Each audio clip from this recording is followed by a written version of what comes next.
The following podcast contains spoilers. Yes, we're talking spoilers, folks. So, listeners, you've been warned. If you don't want anything ruined about the newest movies that have just recently come out, then maybe wait until you've seen it, then come back. That being said, enjoy the show. And we're recording live. We are back. We're back this week. Hello, everyone. My name is Chris. And my name is James. And we're back to this podcast. Filming, or recording, I guess I should say, episode 2. Episode 2.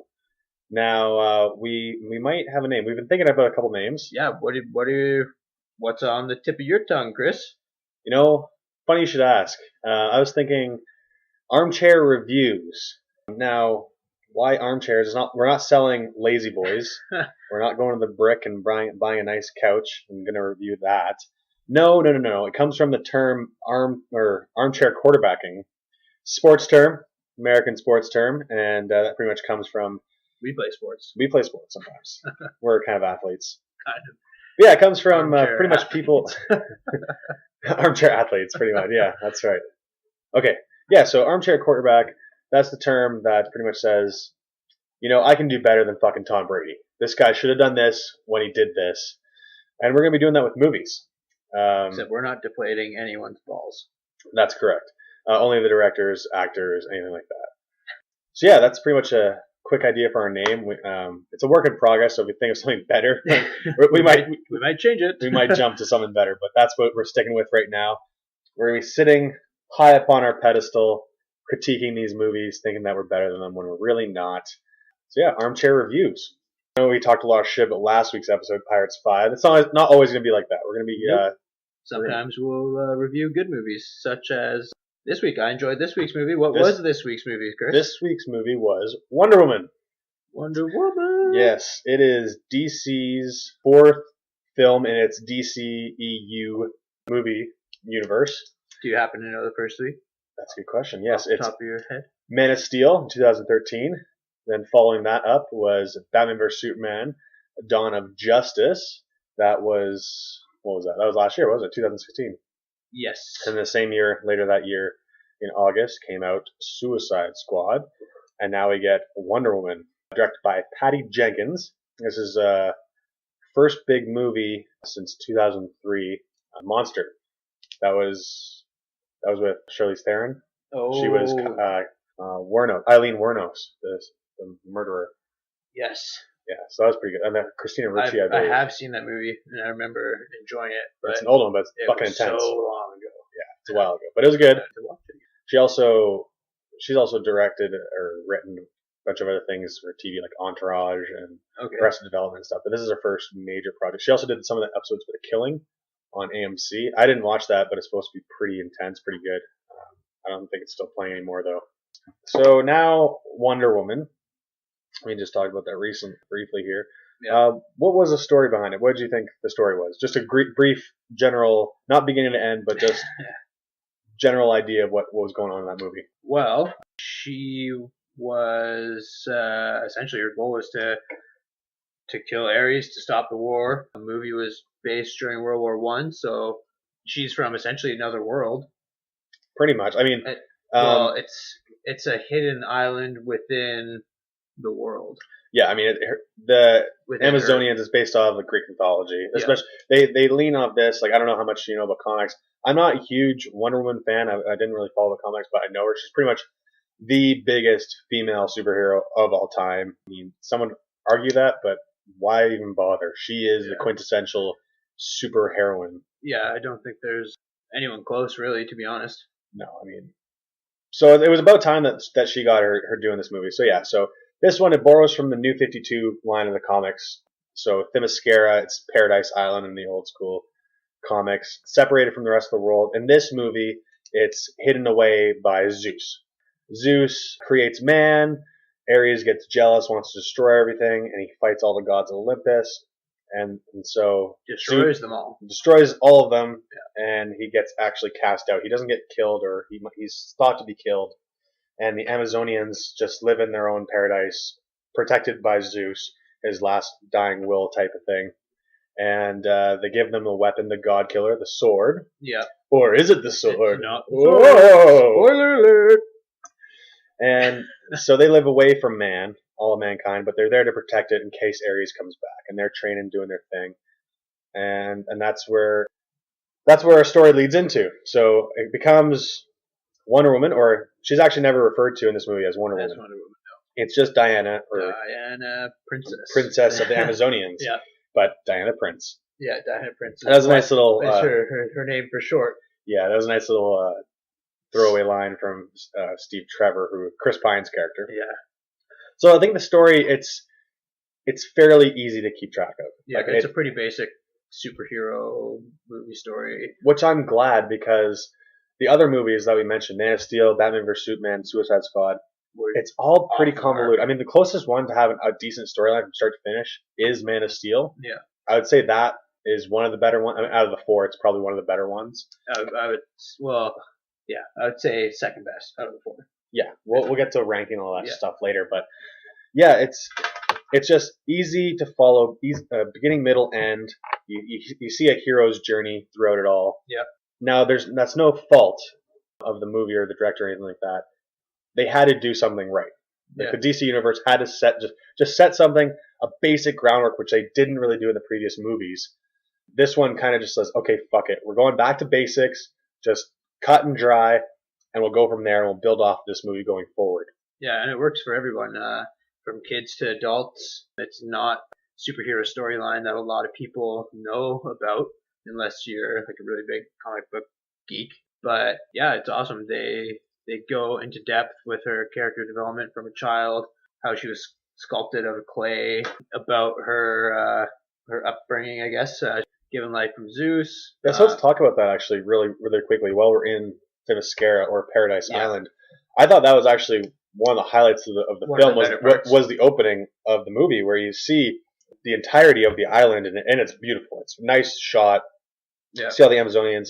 She's told growing up, which is directly from the comics I told you last night at the movie, where she's told she's made from clay, sculpted by Zeus and her mother Hippolyta.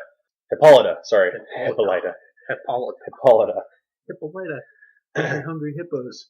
That's not actually her thing here. She's actually the daughter of Zeus. Yeah. She is the god killer, which is kind of cool. I was really hoping they wouldn't do something stupid. Fairly early on, I guess. Yeah, I mean, if you know anything of the storyline, she has to figure it out on her own. Yeah. She's never told that. She's led to believe that the sword is the god killer when it's not. Her mom, it's like the typical thing where her mom's trying to protect her from going out in the world, and she doesn't want to lose her daughter type thing, but she knows it's her destiny. Yeah. So she gives her no information. She essentially sets her up for failure. pretty much. Hopes she figures it out. Classic parents. She's an Amazonian princess, and she doesn't want her badass aunt, who is supposedly the most amazing warrior of all time. Do they say she's a general? I think they say she's a general. It's Robin Wright's character, who's fucking badass. She's crazy good. Awesome. She's awesome in this movie. She's not in it for very long. She dies saving the princess. Yes, she's actually an Antiope. Something close to that. I'm not good with the Greek mythology. Antiope. That's it. No, she's great. She looks like a badass. Like like she has that fierceness to her, and if anyone has seen House of Cards, she kind of brings that sort of intensity to this character. Not as much. Like, she doesn't look like she's gonna shit on your chest and like slit your throat at the same time. She doesn't have that type of like sociopathy. But she's a warrior. She looks like a warrior. Yeah, absolutely. Yeah. And she ends up training Wonder Woman, and that's how she gets all her skills. Train her as hard as possible, and that's where Wonder Woman meets Steve Trevor. Yep. And that's what's pretty. I like how everything moves back a timeline, because in the comics it's actually World War II where they initially meet up. Everything's kind of brought back to World War One, which is okay because she's supposed to be. I don't know how old she's supposed to be. I think she's like 800 or something. Yeah, I don't know where. I could just be making this up. Yeah. But she's supposed to be pretty old, and I like having it in World War One. I do as well, yeah. Just because it separates a little bit more from the other movies that obviously it draws comparisons of. Now, when I was watching this, the first thing I'm thinking of is obviously Captain America. Yeah. You have this innocent, but for justice, for everything that's good. She has a shield, for Christ's sake.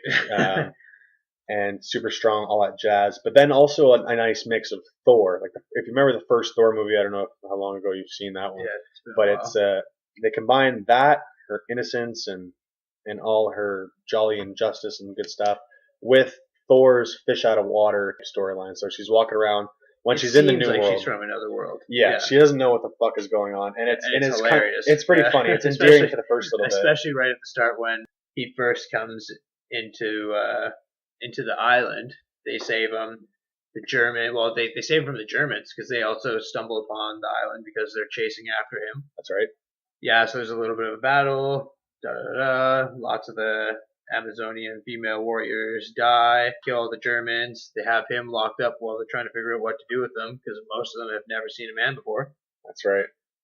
Yeah, she stumbles into the chambers. Well, cave. before we get to that, brings out the while they're interrogating him, they're not just interrogating him, they're using the famous lasso of truth, which they actually say in the movie it's the lasso of Hestia, which is also another Greek god. Yeah, another Greek god. Yeah. And so that actually, fun fact, the creator of Wonder Woman, William Marston, I think everyone, this is a fun fact that everyone knows, but he's also the creator or one of the creators to be credited with coming up with the polygraph. That's where he came up with the idea of lasso of truth. That's interesting. That's cool. I did not know that. You didn't know that? Well, there you go. Fun fact. Yeah. Anyhow, but yeah, that lasso is pretty interesting. It gets It used is more funny. than once. Yeah, and to good effect too, because Yeah. you say if you don't comply with it, then you're going to be in pain. It's usually used on Chris Pine, and he sells it pretty nicely. He's actually one of the highlights in this movie. I think he's a good sidekick, but he has his own arc as well, which is really nice. Yeah, he's not just there as a supporting piece. He's actually a pretty important character. He is, and he helps Diana move along, trying to get used to this world. He helps with politics that she's not used to. Yeah. But her character, because she's so strong-willed, she's coming from an outside source. It kind of boosts that female hero, where it'd be like, why the fuck are you guys listening to this asshat give orders like this when he's not doing anything properly? Like, yeah. And they're all like, what the hell is this woman doing in this room? You dumb idiot. And she just sees it like, no, this is just the way it's early 1900s, where it's like, women can't have opinions. Like, she's not even allowed in this room right now, but she's not wrong. No, actually. Why is she saying all this? And they do that well. They don't hammer it away, which is nice. Yeah. But they do bring up good points. Now, we won't get too much into that, but it is nice to see that they included it. Obviously, I mean, this is the first big superhero movie, I should say, starring a female protagonist. I mean, you look at the other ones, Marvel and DC have both tried this in the past. You look at the atrocity that was Halle Berry's Catwoman. Yeah, that was... Holy shit, that was so fucking bad. awful. And then you have Elektra. They tried that with Elektra. So bad, Carmen Electra. No, the wrong one. No, that's the porn star Playboy. No, this is just Elektra. This is Jennifer Garner. Yeah. Elektra. But in that red suit, who knows? You know, could be anything. But that movie failed horribly too. And I want to say there are other female heroes that have their own franchises and are involved with it. But this is the main one. Like, you don't see Black Widow from the MCU having a movie yet. No. You know, this could very easily have a sequel too and be successful because the first one is very good. Well, it's very entertaining, and anyone who likes DC comics is really going to enjoy this. Well, funny you should say that, because they're going to have a trilogy of Wonder Woman movies. There you go. As well as leading up to like the Justice League films, which is coming out later this November. She's going to be returning for that. Yeah. And when she was first cast for the role, there was a lot of heat directed her way, negative heat, because she's too skinny, she's too small, she's not muscular, this is supposed to be a warrior's role, this and that. A lot of people were nitpicking. But I think she was very, very good. She did awesome. She played the role really well. She had this overwhelming empathy for what she was doing, what she believed in. She really sold it like that, and she did have a certain charm to it. And everyone's fucking causing a hubbub, and like Lebanon actually banned this movie from showing just because Gal Gadot, the actress who plays Wonder Woman, Diana Prince, is Israeli initially, and actually served 2 years in the Israeli army. Oh, really? Yeah. That's so, awesome. Fun fact of the day. I mean, guys, it's a fucking movie. Jesus Christ. Relax. North Korea. Yeah, this movie, we'll get into like the bad guys and everything like Yeah. that. But there's really not a whole lot that I didn't like about it before we get into all the stuff that we did like after the story. Yeah, I'd have to say you have to be pretty nitpicky to get down to some negative stuff about the movie. We can be nitpicky, can't we? Oh, we're very nitpicky. So, like, speaking of like her showing a lot of empathy and that fish out of water caricature that she portrayed a little bit, she kind of leaned on that a little bit too much. I found in some scenes. The one was she it's almost simple, like just so goal oriented. She had this one goal to kill Ares, and it was simplistic in her thinking that if I kill Ares, then the entire war is going to be done, and the world will be at peace forever. Yeah, and Steve Trevor, like in her defense, that's all she's literally been raised. Yeah, like, exactly. That's all she's been told. Yeah, she's kind of brainwashed in that sense. Yeah, right? Almost a brainwashing, but at the same time, yes, it is.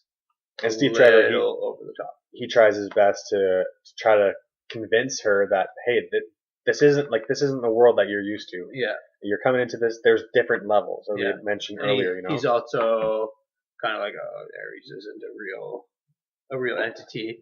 He's more believing of it. Realistic. I guess you could say in a world where there's no superheroes or gods. Yeah, because this is like the first one, right? There's no Batman, there's no Superman at this point. Even though even Man of Steel, they hint at like Kryptonians have been on planet Earth for a while. Forever, yeah. They haven't interacted with anyone, at least up to this point. Yeah, right? No, this is the first real.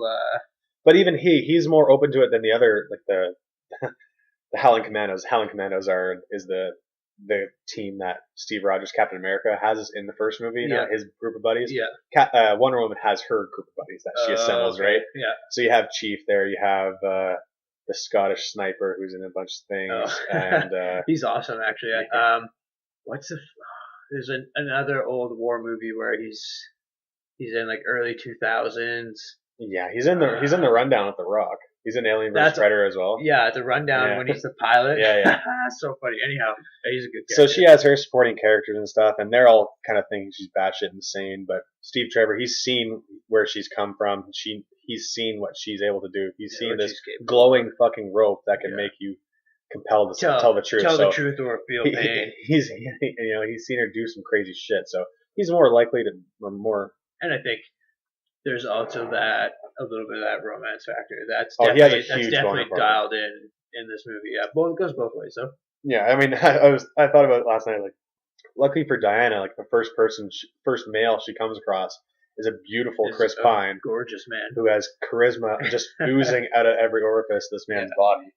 Yeah, the guy's a stud, and he happens to be like working for the Allies. Yeah, he happens to be a American spy working for the British military as a spy in the German military. Well, that was he's all over the place. So what he's trying to do, getting back to the plot here, is stop Dr. Poison and Ludendorff, who is a German officer, and they're trying to build these weapons of mass destruction. Well, essentially, she's working on mustard gas. A more advanced type of mustard gas that's going to just blow up, that can go through gas masks. Yeah.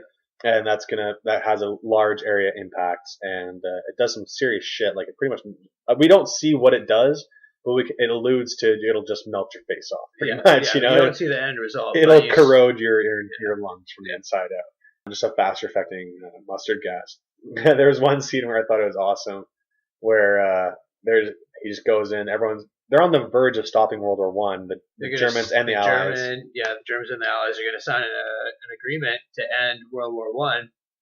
And Ludendorff, who's played by Danny Houston, he goes in. He's like, "Don't be a douchebag." He's always an asshole, but he plays it so well. He does, yeah. He's got the face for it. Yeah, he does. He really does. He just looks like a bad dude. Yeah. He goes in. He's like, you can't do this, you pricks! Like, we're about to win the war. He's like, no, we're not. We're suffering. Like, oh, you guys don't know shit. And we have no food, no money, no nothing. So he just tosses in this new gas, and then throws in mustard gas. The best part of that, not like the fact that that he poisons them all, but he throws in just one gas mask. So he's just gonna them all. She's like, Dr. Poison, why'd you throw the gas mask? It doesn't work. That was the whole point of the poison. He's like, I know. He's like, yeah, but they're gonna fight over it until they die. It was just such a good. It's so funny and kind of like a toss off, but Yeah. It's so good. And you see the He was windows starting essentially to crack. just trolling them. Oh yeah, it's just watch them tear themselves apart before they all die eventually. Yeah. I thought it was like nice. Well, pretty quickly. Yeah. What you thought he was being nice? Here, have the gas mask. Here's Here's what a you little can bit of survive. hope. Yeah. So, Definitely someone's getting that thing on. They're like, yeah, for about 10 seconds. and then the entire thing will just blow Yeah. up. So yeah, that was pretty cool. But like, you know, it's easy to see the good guys and bad guys. Like there's no really in depth. There's no conflicting characters really. No, you know which guys are black and good white, guys. yeah, Yeah, very we know black which and white. ones are bad guys. I mean, it's fucking Allies versus Axis essentially. You know, they only mention the Germans as being the baddies, and that's always easy to paint them as the bad guys, especially in World War movies or World War era set movies. So that was anytime between 1900 and 1950. Yeah, maybe even a little later than that, I guess. done. But, Germans set, just bad guys. Yeah, we'll mix in Russia too, I guess. What I also enjoyed, the fight scenes were actually really cool. Yeah. Wonder Woman, she's kind of cool. I mean, the trench scene, most notably, is the best one where she hops out of the trench. and she's starts running bullets through and stuff. no man's land. And it kind of gets a little cheesy where it has that Lord of the Rings moment with she the stops Eowyn. in the middle. It's like, this is no man's land when Steve Trevor's explaining to him. It's like, oh, for fuck's sakes, here he goes. Like, I was expecting the Eowyn moment from Lord of the Rings, like, I am no man, and just goes in, but she's like, oh, fuck you, prick, and just gets like, up. Smell you later. Let's go. Let's go. I'm clearly better than you fucking idiot. This is how you do it. She just storms it, kicks the shit out of them, and goes on For a town. a second, it looks like, though, she stops like halfway. Yeah, she's still holding gets down on one knee, puts up the shield. She's redirecting all the bullets, but I think they kind of try to make it seem like, oh, the end is near, because, you know, the music changes. Yeah. But then they're all like, oh, she's taking all the fire, let's go! So they all grow a pair, and they finally hop out. They hop out of the trench, and then they start giving it to the Germans. They storm the town after that, and she just blows through these buildings with these guys all by herself, essentially. Pretty much. She's like, stay here. Yeah, and they're all like, yeah, why would I do anything else other than that? Did you not just see what you just did? We're good. They're a cleanup crew. Like, I'm just gonna call them the Howling Commandos. That's exactly what they are, pretty much. And they're just her backup. They're very funny crew guys too. But they had mostly comedic relief for the most part. The final battle, I would say. Yeah, no, they're definitely. I found them more endearing. For a supporting team. Yeah. But yeah, that was probably my highlight, and then the Ares fight at the end was pretty good. I was happy. Like the twist is, David Thewlis, who starts off being a British politician type guy who's funding started the war. Yeah, he's Professor Lupin in the Harry Potter series. Yeah, one of my favorite characters in the Harry Potter series. But, True that. And in the books, for that matter. Yes. However, he's not in the military, but he's just a rich dude. I think he's a rich dude. He's helping funding. It's not really explained for that much. Yeah, super in depth. However, but he's a good guy. He's sold to be the good guy. I had read into this a little bit more. I knew he was going to turn out to be Ares. Yeah. Everyone, it's so easy to call that. Ludendorff is Ares. He's the bad guy. Well no, he's just a fucking crazy person. Yeah, he's just a dick. He's not unless you're really oblivious or gullible, he's not Ares, right? Ludendorff's not Ares, and she kills him at the end. Yeah, she's like, why is this war over yet? They have essentially a short battle. She kills him, and then she's kind of butthurt because the war is still going on. Why are they still getting the mustard gas out? Why are they still killing people?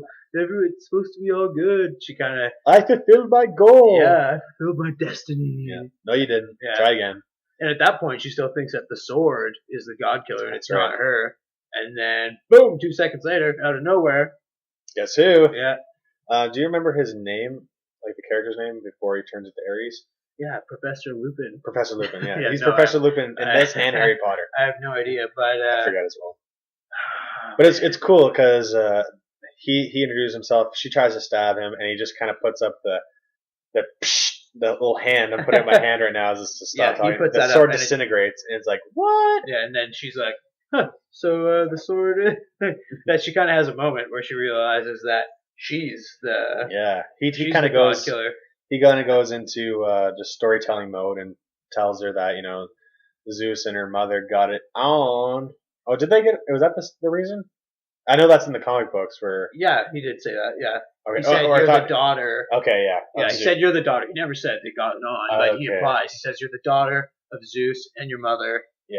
Okay. So she's the god killer. She's actually what would it be called? A demigod. A demigod. Yeah. So her and Ares fight. It's like that typical. They have a certain type of when it gets to like the big action scenes. It's very reminiscent of the Dawn of Justice, the Batman vs Superman end scene with Doomsday, where there's lots of bing bangs, flying around, smashing shit and stuff. But it is cool when David Thewlis he finally puts on his Ares armor, and it looks awesome. It's pretty cool because it's just shreds of metal. The CGI is really good at the end in the final battle. Well, I mean, throughout the movie it's good, but especially the final battle is when it's really. It's not apparent. As distracting as you'd think it would be. I mentioned to you, I had seen King Arthur a couple weeks before this when it was still out, and that is not how you do CGI for that kind of battle. Like you see him, he looks fake, doesn't look very good. This, it's so short that you don't have enough time to focus on like the faces or anything like that. It's just really crisp, clean action. They do the slow motions, which some can argue that it's a little bit too much slow motion. But I feel like they did that for a reason because she's so fast. Yeah. She's moving at an accelerated rate because she is a god. Yeah. She's blocking bullets. She can slow down. She can see these bullets flying at her to block it, right? So she's moving at such a fast rate that, in my opinion, that's why they did it, to slow it down so you can see all her movements in comparison. And they speed it up at the right moment to like. Yeah, it's dramatic effect, but it also makes sense in the storyline. Yeah. Also, quick fact check. His name is Sir Patrick. Sir Patrick. That's right. Yeah. That's Ares. That's David Thewlis. Yeah, David but yeah, it was cool. His armor wasn't like a pre-prepped armor that he just summons out of nowhere. No, he takes like scrap metal all around him and it forms his armor and his swords and dirt and concrete. Yeah, which is really fucking cool. I actually really like that. Yeah. What Lizzie didn't like actually was funny. When they did a flashback of him and it's his face on this jack dude's body. They kind of do like a de-aging process on it. And she just thought it was like it's so short, and that's what you need to do for these type of scenes. Yeah, it needs to be short just and for sweet. a second, essentially. And then they get it. Well, is that while he's fighting the other gods? He comes back and he just fought Zeus. So he's doing the flashback story. Yeah, right? That's right. When him and Zeus are fighting, and then Zeus kind of banishes him or whatever. And that's like it's so short. Like you can see his face, and he's Jack David Thewlis, but you know it's fake, obviously. Yeah. But his face still kind of looks like he thought it was hilarious because she's so used to seeing him like scrawny, kind of hunched over, like almost defenseless, like a werewolf. little Lupin, you know. but it's so short that it just goes by over and it's not that big of a deal. Not that big of a deal, yeah. I thought that was interesting. But that's another thing. You have to be nitpicky to find those things. But again, we're getting towards the end of the movie. Again, it comes back to Captain America. I mean, you have a great sacrifice at the end. Yeah. Where Steve is flying a plane, flying dangerous shit to destroy a place. Plane full of the mustard gas. Like we're talking enough mustard gas to wipe out London. Yeah. Which was the goal. Yeah. That was the goal. Steve, with two first names, Steve Rogers, pretty much. Yeah. Rogers and then Steve Trevor. Yeah. And they do the same sacrifice, and it's just like, fuck. But it gives Wonder Woman the motivation to kind of do her shit. To finish off Ares. And in the same kind of way, it helps for Captain America. It lets Peggy Carter start S.H.I.E.L.D. That's her motivation. It's her motivation to use that sacrifice. Wonder Woman uses Steve Trevor's sacrifice to, finally overcome what needs to be done. Yeah. But so that it's such an obvious. I'm going to keep coming back to it just because it's so obvious and it's very simple. And you're going to draw comparisons to it for sure. Always, yeah. Well, I mean, especially with all the superhero genre movies, they're always going to draw comparisons together. There's always going to be a lot of similarities, whether it's a storyline or character development or just like battles, right? I mean, it's always going to be you're always going to have a bad guy and a good guy, or a group of bad guys, or a group of good guys, or a group of one and one or the other type deal, right? I mean, it's always going to be that way. Yeah. And so I hope in the next couple of movies, like again, it's frustrating because they killed off Ares, and that's a big villain for Wonder Woman. Yeah.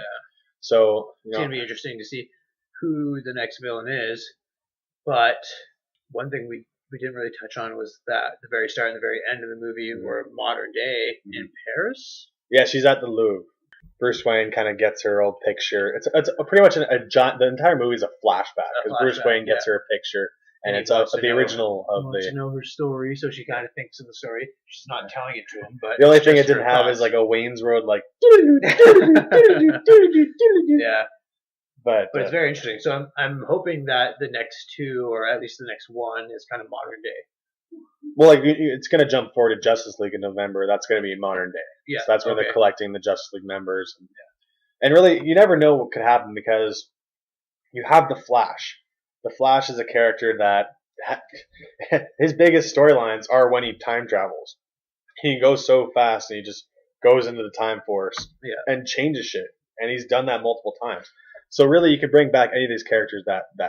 Ares could come back somehow, even though he's a god and Diana can kill them. Steve Trevor could come back somehow. Anything is possible. It's comic book movies. More Chris Pine. More Chris Yay! Pine. Or they've said a couple times where he might have had a fucking grandson or great grandson or something that comes back and it looks exactly like him. Because why not? They might have. But if they do that again, it's a comparison to Captain America because Peggy Carter, like. Her niece or something is Agent 13, and Captain America ends up falling in love with her. But going back to this, they might have smashed Steven and Diana.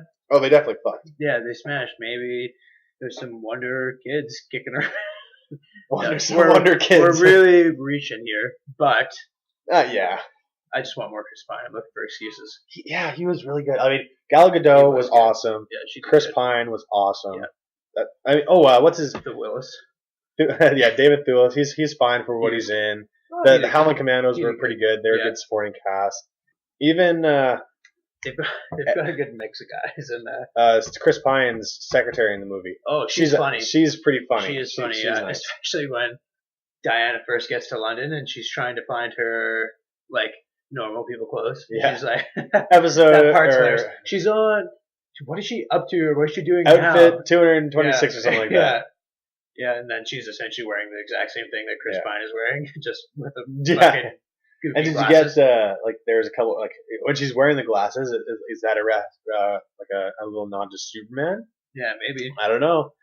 She's wearing glasses in the comic, so it's not that big of a fucking. Yeah. Who cares? Yeah. But there's also they kind of do a homage when they're in the alley to the 1978 Superman with Christopher Reeves when she blocks the bullet from Chris Pine getting shot. Yeah. Superman 1978, he actually catches the bullet from the mug or whatever. So that was a nice little homage or little throwback to the other movies that these characters are based off of or where they come from. So that was cool.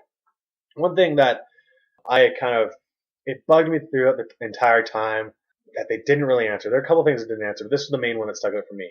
When Danny Houston or Ludendorff or Officer Ludendorff, the German baddie, Dr. Poison was giving him some fucking PCP or something. Yeah, they He never. had little blue pills that he would snap and sniff. Take this fucking ecstasy right now. It'll Let's gain go. your strength back, and he gets this like super adrenaline junkie shot, and he turns super strong. Yeah, it's even more than just adrenaline because he has like almost superpowers. Yeah, his face turns kind of blue in the cheeks. Yeah, and he's a little boost to strength, endurance, stamina, all that kind of stuff. It's really weird, and they never tell you what it is, and the only way it's introduced is because he's going to see how the development of the mustard gas is going, and it's a disappointment. And she goes, "Oh, but I have this for you. It's gonna bring back your strength." It's like, well, how do you lose it in the first place? Like, what's wrong with him? Yeah.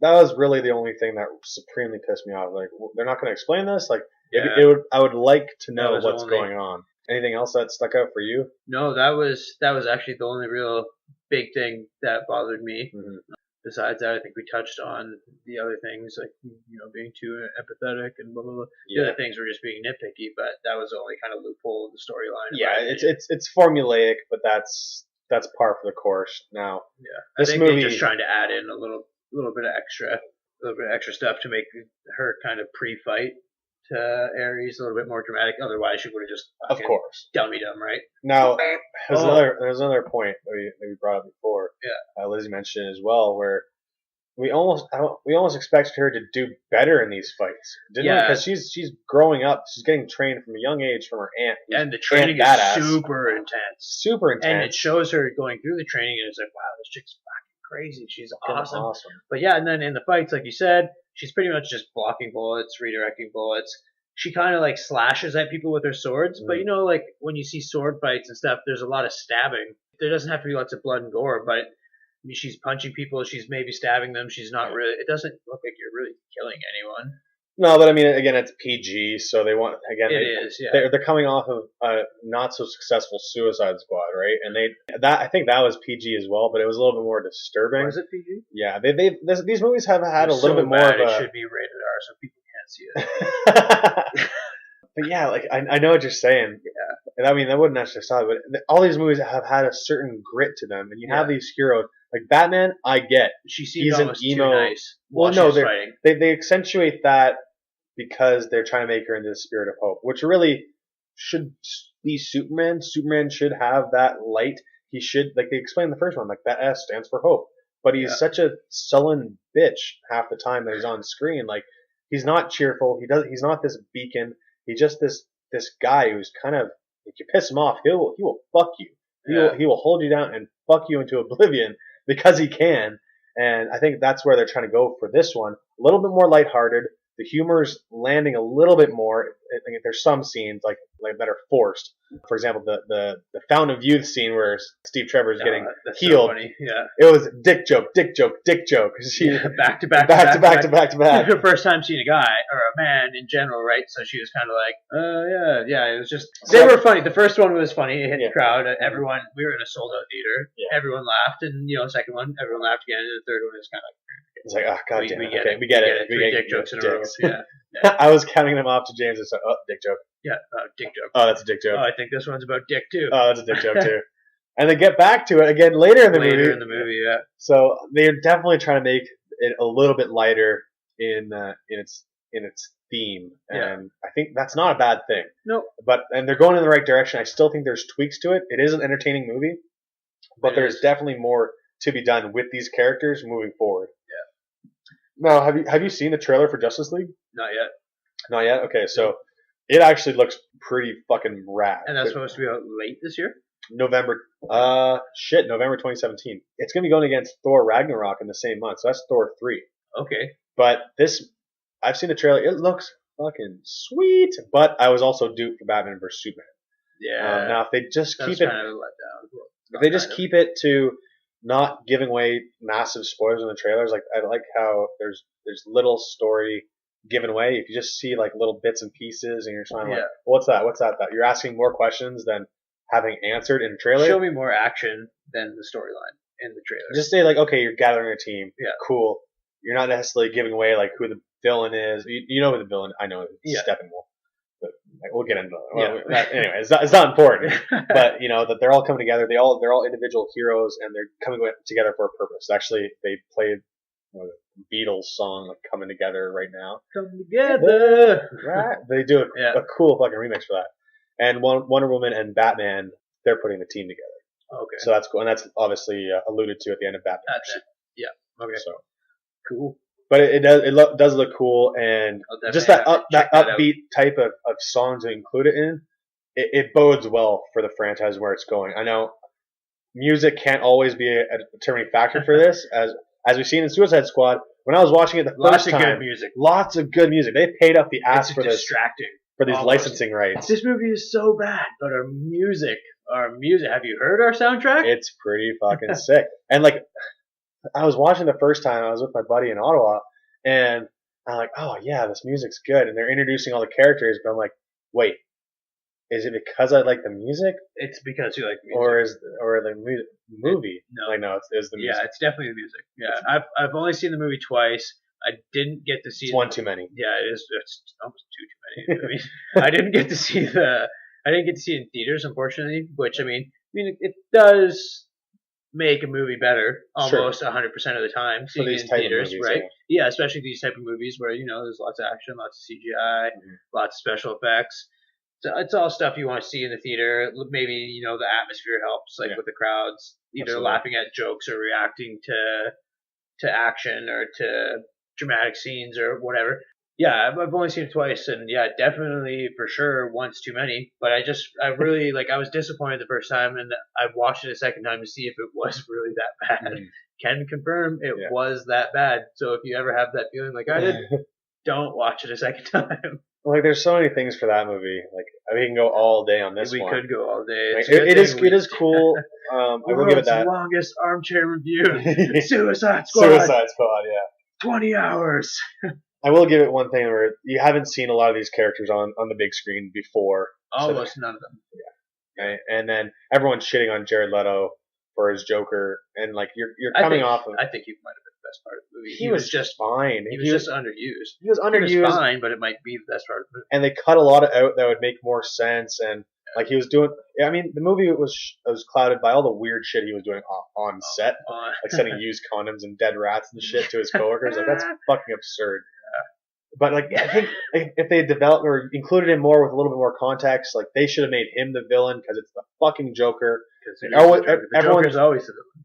He's always the villain, and especially in a Suicide Squad movie, like there's been adaptations in comics and even one of the animated movies that's on Netflix right now, which is actually really good. That's the Suicide Squad movie you want to see. It's that's Arkham Asylum. No, that's the video game. It's Arkham Assault. Batman Arkham Assault, and he's only in it for a little bit, but that's the Suicide Squad movie you want to see. Yeah. Anyway, we'll go over. We'll get back to that. Those characters will return eventually, but hopefully they'll be treated a little bit better and they'll develop them a little bit more. Yeah, I think they should hopefully know what they did wrong. Honestly, if they want to have that type of movie, just make it rated a little bit differently. Have a one track mind like this movie. Yeah. Use what Wonder Woman did. Have a basic formula. Put it for that movie with an ensemble cast. Really, you're trying to do too much at once. They should pretty much just stick to the superhero movie mold. Like you said, keep it simple. Yeah. And that's what majority of the superhero movies are. It's you got the good guy or the group of good guys, you got the bad guy or the group of bad guys. Yeah. Mash them together to make them fight. Yep. That's it. Toss in a little bit of action, toss in a little bit of humor in between. Yep. And good guys win. Cool. Yeah. Even better. Great movie. I mean, it's going to sell. That's the best part. Like, it's always going to sell.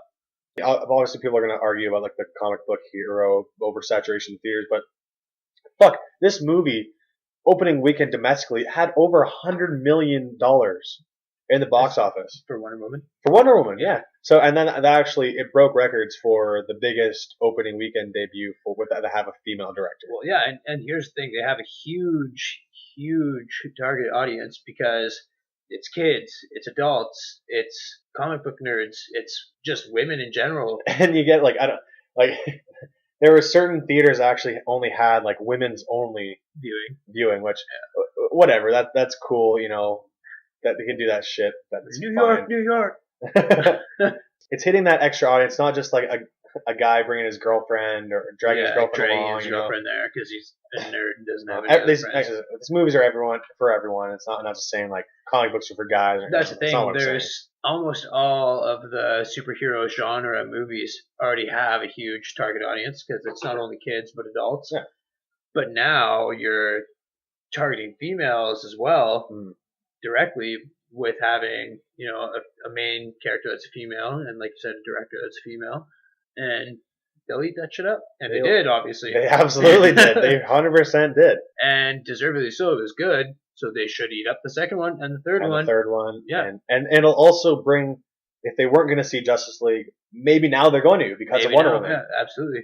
She's that link towards all these other properties within that DC universe, which I think is awesome. And now this is actually going to pave the way for future characters. They're thinking about a spin-off for other characters. For Batman characters, it's going to be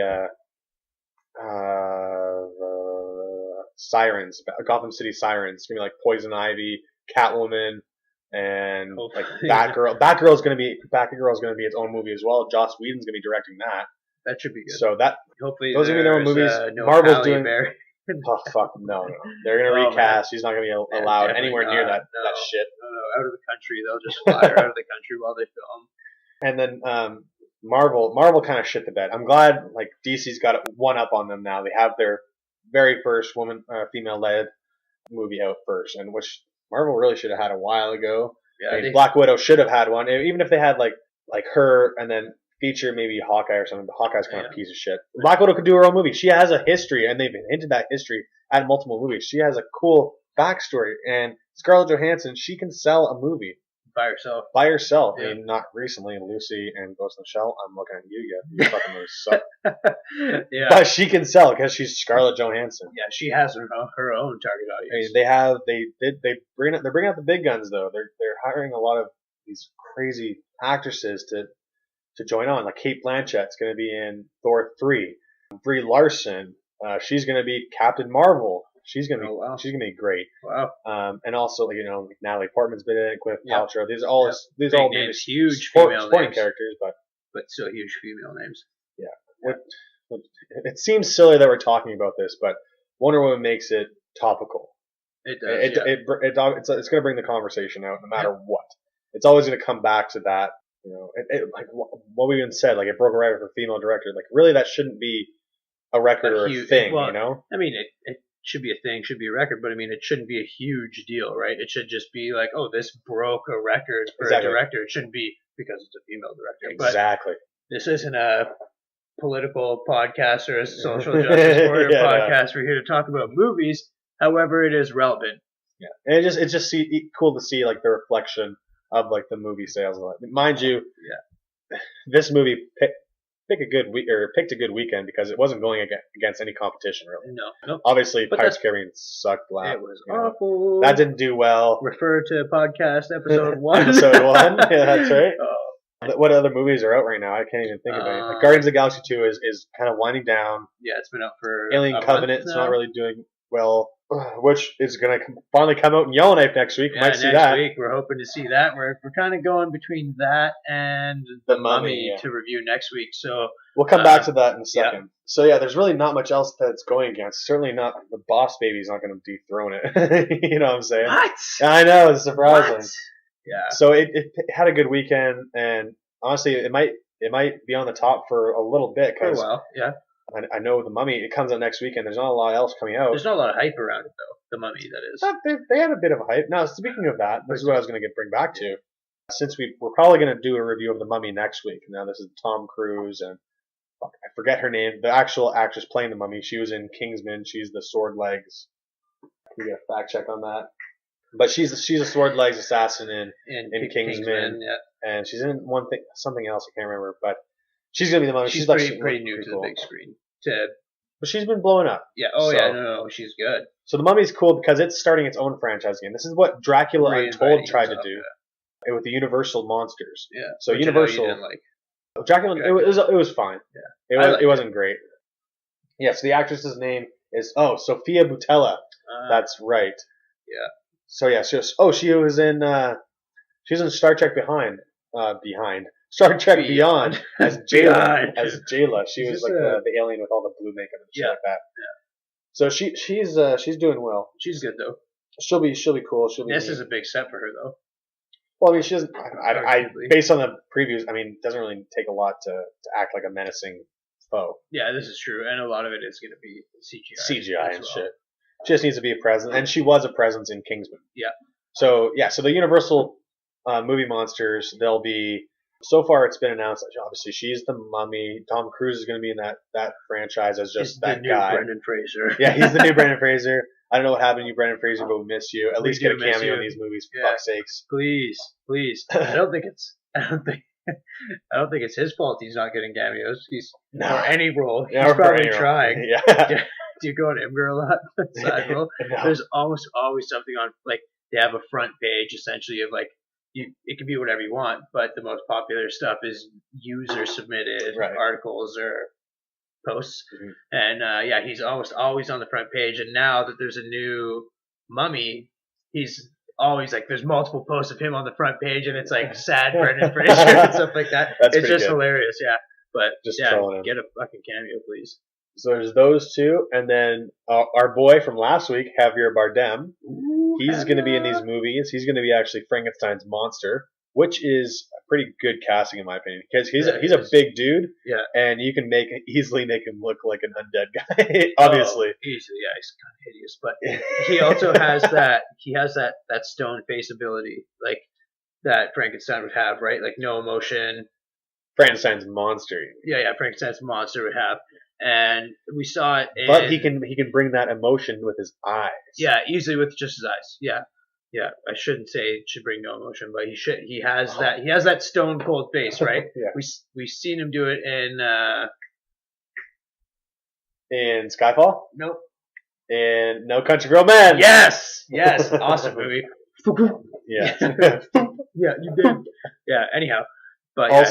Also joining that cast, playing the Invisible Man. Thank fucking God, Johnny Depp. Oh. That's right. Yeah, because we've already seen enough of that fucking prick in Pirates of the Caribbean. No, I love that guy. Though. Minus Pirates of the Caribbean 5. You know what my recent favorite movie of his was? Go guess. Anyone that I haven't seen. Anyone that you haven't seen. Good, because I was struggling because I'm like, Pirates of the Caribbean 5 is bad. I know you're not a huge fan of 4. Transcendence. Transcendence isn't Terrible. good. Willy Wonka is not really recent, but it's terrible also, the remake. Yeah, I was going to go back to like Jack Sparrow episode 2. Episode 2. And that's reaching like 10 years ago. Well, I know there's another name in this as well somewhere. Another big name. I know they're gonna include Phantom of the Opera. They're gonna include Creature from the Black Lagoon. Who was gonna be? I know there's gonna be one character who was gonna play the Wolfman. Obviously Russell Crowe. Obviously forgot him. He's gonna be in the Mummy as well. He's Dr. Jekyll and Mr. Hyde. Yeah. But yeah, the Wolfman. So those are the main characters already in it. So Sophia Boutella, Javier Bardem, Johnny Depp, Tom Cruise, and Russell Crowe. They're the main players Johnny right Depp's now. not in. No. He's going to be in his own movies in this universe. Yeah, okay. Obviously, they haven't cast Dracula yet. They haven't But cast... a lot of big names coming up. Yeah. Should be exciting. It should be exciting. So we're going to talk about that one. Forward to. Yeah, we're going to talk about that one next week when it comes out here. Or this Friday, actually. Comes out this Friday. We're going to see it next week. We'll have that episode out next week. Yeah, that's The Mummy. Yeah. The Mummy. I'm not a big Tom Cruise fan. He has his moments. We can talk about him next week. We can go all deep in him. I'm not. Yeah, I should say I'm not a big Tom Cruise fan, but I'm looking forward to The Mummy. He's going to try to recruit you to Scientology now that you said that. Not happening. Yeah, I can hear he's going to be very convincing. What is biology? I don't know. I didn't take biology. I read about it in a book. All right, folks. So I think that's it for this week. Thank you for listening, as usual. This has been Armchair Reviews, sitting on our comfy chairs, because we could do better, right? We can always do better, and we just really hope the movies are not awful. Yep. Until next week, you can reach us at Oh My Godin Audio, OHMYGODIN Audio @gmail.com. We have our SoundCloud out right now. It's soundcloud.com/armchair-reviews. Where you can listen to this. You can also download it, and I'll have this set up on iTunes by next week, hopefully. It just needs to get verified and all that kind of good stuff. We'll have our cover art and everything too. Yeah. You can also reach us on Twitter. James's Twitter handle is at MackayJ14, MCKAYJ14. And mine, Chris's email, what is it? Twitter? Twitter, yeah. Yes. Chris's Twitter is Christopher. at Christoph Godin. So CHRISTOPH Godin. Send us your feedback. Hope you like the show. Keep on listening, and you stay classy. San Diego. See you next week. Bye. Bye-bye.